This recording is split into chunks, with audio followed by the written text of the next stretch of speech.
তো প্রায় বিকাল হয়ে গেছে, প্রায় 4টা বাজে। সবাই আস্তে আস্তে এখন ঘরে ঢোকার জন্য চলে এসেছে। দিনটাও শীতের সময়, আস্তে আস্তে সন্ধ্যাটা খুব তাড়াতাড়ি হয়ে যাচ্ছে আজকাল। ইনিও চলে এসেছেন, এনার সঙ্গে আরও যে দুজন ছিল, দুজন যে কোথায় আছে ঠিক জানা নাই।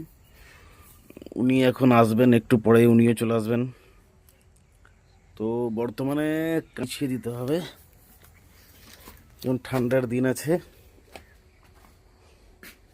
পুরো জায়গাটাতে কাঁড়ি না বিছিয়ে দিলে ঠান্ডার দিন। তো এনাকেও নিয়ে চলে আসা হলো বাড়ির ভিতরে।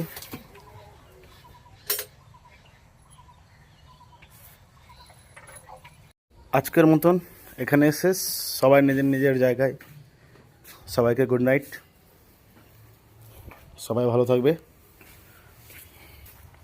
তো প্রথমত ভেবেছিলাম যে এখানে কাজ বোধহয় খুব হালকা হবে।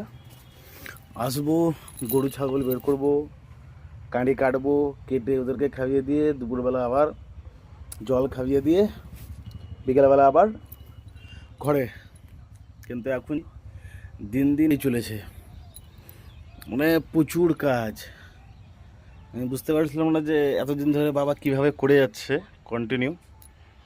এখানে বহু কিছু আছে যেগুলোকে ঠিকঠাকভাবে রাখতে হবে, নচেত সেগুলো হয়তো খারাপ হতে পারে। যেমন কলা গাছে ঠিক টাইম মতন সার দেওয়া, যেমন গোবর, আমি যেমনি গোবর সারটাই দিই, গোবর সারটা আবার বেশি পড়ে গেলে সমস্যা, নষ্ট হয়ে যাবে।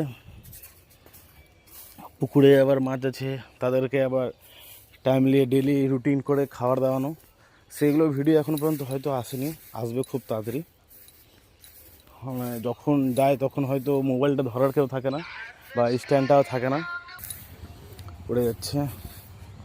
আস্তে আস্তে সেগুলো পরিষ্কার করতে হবে। যেমন এখানে ইট ছিল, ইটগুলোকে কমপ্লিট করে দিয়ে সবগুলো দেওয়ালের কাছে নিয়ে চলে যাওয়া হয়েছে, দেওয়ালের কাছে লাগিয়ে দেওয়া হয়েছে। তো দেখা যাক কমপ্লিট কতদূর করতে পারি। কাজ বিশাল।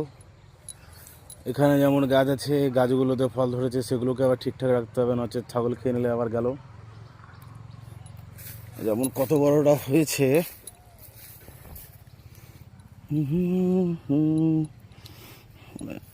এই যে দেখতে পাচ্ছ বিশাল বড় হয়ে গেছে।